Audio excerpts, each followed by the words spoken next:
Hello everyone, मेरा नाम गरिमा है। मैंने इस बार यूपीएससी सीएससी में रैंक 2 प्राप्त की है। सबसे पहले हम ये बात करते हैं कि प्रीलिम्स की इम्पोर्टेंस क्या है इस पूरे एग्जामिनेशन में। दो प्रीलिम्स आपका रैंक डिसाइड नहीं करता, बट प्रीलिम्स विल डिसाइड कि आप मेंस एग्जाम देंगे कि नहीं, एंड देयरफॉर आपका इंटायर 1 ईयर वो वेस्ट होता है या यूटिलाइज होता है। That crucially depends on the prelims paper. Now the first thing that we will talk about is the timeline जो मैंने प्रीलिम्स के लिए फॉलो की, या कितने महीने कितना टाइम सफिशिएंट है प्रीलिम्स की तैयारी करने के लिए। सो आई वुड से कि अगर आप एक फर्स्ट टाइमर या एक बिगिनर हैं तो at least 6 months exclusive preparation for prelims करनी चाहिए। This is what I did for my preparation. मैंने दिसंबर जनवरी ऑनवर्ड्स ही प्रीलिम्स की प्रिपरेशन स्टार्ट कर दी थी। बिकॉज सीसैट भी इतना टफ होते जा रहा है, तो आई थिंक आपको 1 मंथ सीसैट के लिए भी लग जाते हैं। तो 5 to 6 month of preparation as a beginner should be provided for prelims. उसके बाद depending on your level of comfort on the number of attempt आप अपना टाइमिंग खुद डिसाइड कर सकते हैं। Now the second thing that we will talk about is the sources that I followed for prelims. तो जो भी सोर्सेज मैंने प्रीलिम्स के लिए फॉलो की वो जनरली टॉपर वीडियोज से इंस्पायर्ड थी, एंड मोस्टली सभी लोग सिमिलर सोर्सेज फॉलो करते हैं। मैं अपने सोर्सेज आपको बता देती हूँ। पॉलिटी के लिए मैंने एम लक्ष्मीकांत बुक को फॉलो किया था। इसके अलावा जो क्लास 11th एनसीईआरटी है फॉर पॉलिटी, वो भी मैंने फॉलो किया था for explanation of terms like liberty, equality, freedom, ये सब। पॉलिटी के बाद जो सेकेंड सब्जेक्ट है वो है इकोनॉमिक्स। अब पॉलिटी और इकोनॉमिक्स का वेटेज ज़्यादा है इन प्रीलिम्स, सो इकोनॉमिक्स के लिए मैंने मृणाल सर के नोट्स फॉलो किए थे। And third subject that we have is environment. Prelims में इन्वायरमेंट का रोल बहुत ज़्यादा है, एंड देयरफॉर मैंने पीएमएफआईएस की बुक रेफर की थी। अपार्ट फ्रॉम दैट मैंने जो मैपिंग है ऑफ इन्वायरमेंट, जो कि नेशनल पार्क्स, वेटलैंड्स एक्सेट्रा, इनको यूट्यूब चैनल्स के थ्रू कवर किया था। एक परचम क्लासेस है जिसके थ्रू मैंने मेमोरी टेक्निक से वेटलैंड्स और इन सब की मैपिंग लर्न की थी।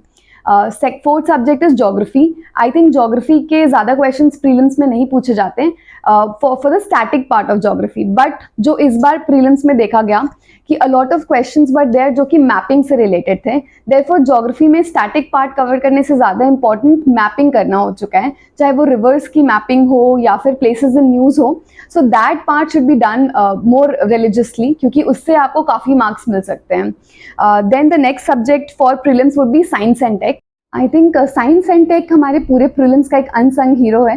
साइंस एंड टेक से 12 to 13 questions are being asked, और अगर हम उसको कैटेगोरिकली डिवाइड कर सके तो 2 एस्पेक्ट में क्वेश्चन पूछे जाते हैं। एक जो कंटेम्प्रेरी टॉपिक्स है साइंस के न्यूज़ में, जैसे कि क्वांटम टेक्नोलॉजी या फिर कोई स्पेस मिशन, एंड जो सेकंड पार्ट है वो है बायोमेडिकल, बायोटेक्नोलॉजी, हेल्थ वाला portion. So for the biotech and health portion मैंने एसेंशिया बुक को रेफर किया था, which is from Unique publication. उस बुक में though it's a 500 page book, I only refer to 60 to 80 pages of that book, जो कि biotechnology और health aspect को कवर करता है। जो दूसरा पोर्शन है which is the technologies in news, वो सिर्फ और सिर्फ PT 365 विजन के एनुअल कंपाइलेशन से मैंने कवर किया था। सो this is about science. Even वो लोग जो कि साइंस बैकग्राउंड से हैं, आई वुड से कि ये बहुत ही एक ईजी फ्रूट है, ईजी लो हैंगिंग फ्रूट है जो आप easily catch up कर सकते हैं। And for non science background people also you can use videos from TED-Ed, जो कि technologies like CAR-T cell therapy को बहुत इजीली एक्सप्लेन करता है, and the knowledge that you gain remains in your memory for a long period of time. So this is what I did for science. Now the third thing that we'll talk about is priority of subject while preparing prelims. तो I think सबसे ज़्यादा importance जो आपको देना चाहिए वो होगा for subjects like polity, economy and environment, and even ancient history को आप थोड़ा ज़्यादा prioritize कर सकते हैं as compared to modern history, क्योंकि given the number of questions जो ancient history से बढ़ते जा रहे हैं modern history से थोड़े कम होते जा रहे हैं। And the fourth in priority would be CSAT. आप उसको थोड़ा ज़्यादा प्रायोरिटाइज करें than subjects like art and culture also, because it is so important. So the next thing will talk about is prelims में static subject versus current affairs किसको ज़्यादा importance दें। I think current affairs का role है prelims में, but जो static subject हैं you can bank upon them, क्योंकि कितना भी डिसरप्टिव पेपर होगा उसमें static portion would always be more than the current affair portion. But जो भी स्टैटिक पोर्शन है उसको एक एनालिटिकल बेंड ऑफ माइंड से पढ़ना ज़्यादा इंपॉर्टेंट हो चुका है अब, because even if you look at this year's paper, तो उसमें जो पॉलिटी से भी क्वेश्चंस पूछे गए, they are inspired from static only. अगर हम बात करें the question from which ever asked from Rajya Sabha, या जो रिवर्स के क्वेश्चंस हैं वो सब स्टैटिक इंस्पायर्ड क्वेश्चंस हैं। बस ये है कि आप उसको थोड़ा और गूगल करें, मे बी उसको मैप्स पर देखें, तो आपको ज़्यादा कॉस्ट बेनिफिट रेशियो मिलेगा। Next thing that we'll talk about is current affairs को कैसे कवर करना है। मैंने जो किया था, I read the Hindu all throughout the year, and prelims के कुछ टाइम पहले I used to do current affairs compilation PT 365 from Vision IS, and उन कंपाइलेशंस को I used to do specifically for subjects like science and tech, क्योंकि उसका cost benefit सबसे ज़्यादा maximum है। Second, I would do it for economy, and I would do it for environment and international relations. For subjects like art and culture मुझे इतना time नहीं मिलता था, और उसका कॉस्ट बेनिफिट उतना ज़्यादा नहीं है। इवन फॉर पॉलिटी, आप जो पॉलिटी कि आपका PT 365 है, आप उसका स्टैटिक पोर्शन देखें, उसमें जो भी प्रोवाइडेड है, एंड जो भी करंट अफेयर है उससे रिलेटेड स्टैटिक को जाकर के लक्ष्मीकांत से मे बी एक बार फिर से रिवाइज कर लें, that is more helpful. So this is how I did current affairs for prelims. Next, we'll talk about the role of current affair magazines. तो जनरली क्या होता है, हमारे इनिशियल अटेम्प्ट्स में we give more focus on current affairs. ये मैंने भी अपने फर्स्ट अटेम्प्ट में किया था, डिफरेंट मैगजीन से करंट अफेयर्स को कवर करती रही, बट उसका रोल उतना ज़्यादा है नहीं, क्योंकि you don't know the kind of questions जो करंट अफेयर से पूछे जाएंगे। तो इट्स बेटर कि आप स्टैटिक को ज़्यादा फोकस करें, करंट अफेयर्स को थोड़ा कम फोकस करें। उसको कवर करने के लिए one stop solution for me was PT 365 and the test series that followed. The next thing will talk about is जो न्यू टाइप ऑफ पेपर आ रहा है, उसमें क्या ऐसा नया चीज़ है जो हमें फोकस करना चाहिए। I think reading international relations and places in news have become indispensable.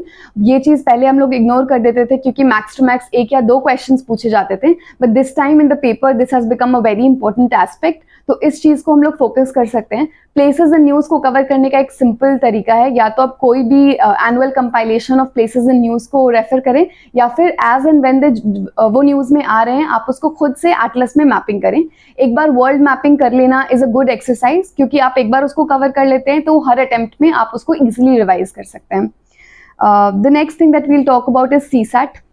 CSAT has become very important, क्योंकि आप इस गेम में ऑल टुगेदर रहेंगे कि नहीं is being decided by CSAT now. तो being from a non maths background, मैंने कैसे CSAT कवर किया, I tell you. So I relied on reading comprehension more than I did on mathematics portion. So how did I prepare CSAT का part of reading comprehension. मैंने UPSC के previous year comprehensions और उनके official answer keys पर focus किया। And जो CSAT में reading comprehension पूछा जाता है, इट्स डिफरेंट फ्रॉम कैट और एनी अदर एग्जामिनेशन, तो वो कॉम्प्रहेंशंस यहाँ यूजफुल नहीं है ज़्यादा। The second thing is reasoning. तो जो रीजनिंग में टॉपिक्स है लाइक सिलोजिज्म, ये टॉपिक्स या फिर blood relation, they can be easily covered from any YouTube channel. मैंने एक करियर राइट करके एक यूट्यूब चैनल है, वहाँ से इसके टिप्स ट्रिक्स करके सॉल्व किया कि किस तरीके से I will be able to solve it accurately in a lesser amount of time. तो रीजनिंग कर लिया, बिकॉज उसको कंपैरेटिवली मैथ से इजी लगा वो मुझे। And the third thing that I did was mathematics. उसमें से मैंने सिलेक्टिव चैप्टर्स पिकअप कर लिए। For example profit and loss, ratio proportion, HCF, LCM, age, these were chapters that could be easily done as compared to permutation, combination, probability, जो मुझे लगा ये chapters बहुत मेहनत करने के बाद भी accuracy नहीं आ सकती है। So even if you are from a non-maths background, सबसे पहले तो UPSC CSAT papers को analyze करना है कि वो किस chapters पर ज़्यादा focus कर रहे हैं, and then उन chapters को proper time दे करके उसको cover करना है, because CSAT has become very important these days. That we'll talk about is the importance of mock and mock test series in prelims.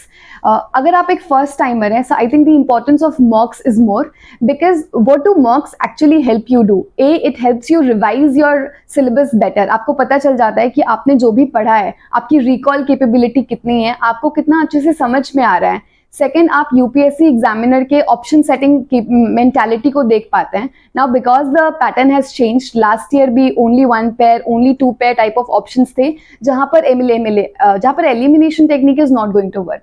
तो आपको ये ओनली 1 पेयर और ओनली 2 पेयर टाइप के test मिल जाएंगे मार्केट में, because they are also updating themselves as per the demand of the question.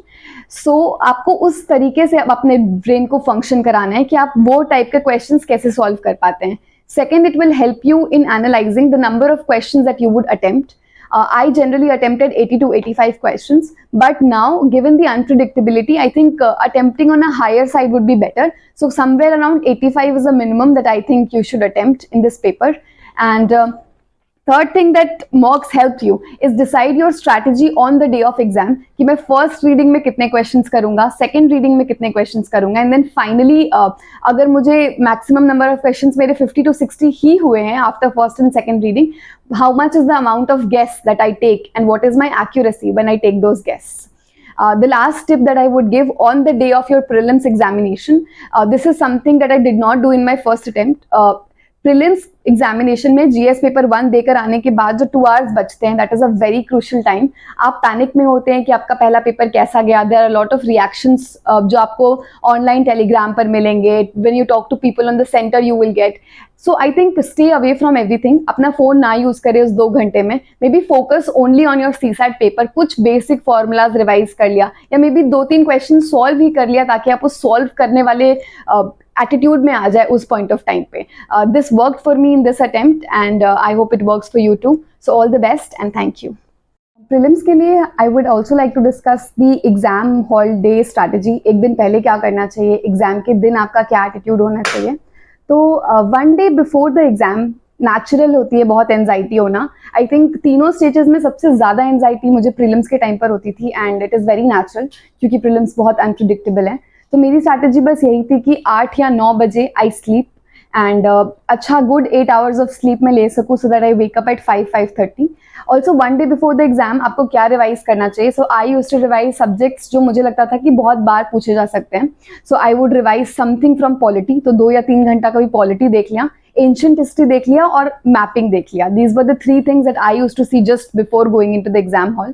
और उस दिन फिर सुबह 5:36 आप जब भी उठो and check your documents. You have your photograph, you have your admit card. आपने अपना सेंटर 2-3 बार क्रॉस चेक किया है. मे बी एक बार हो सके तो 1 day before you can go and visit your centre also.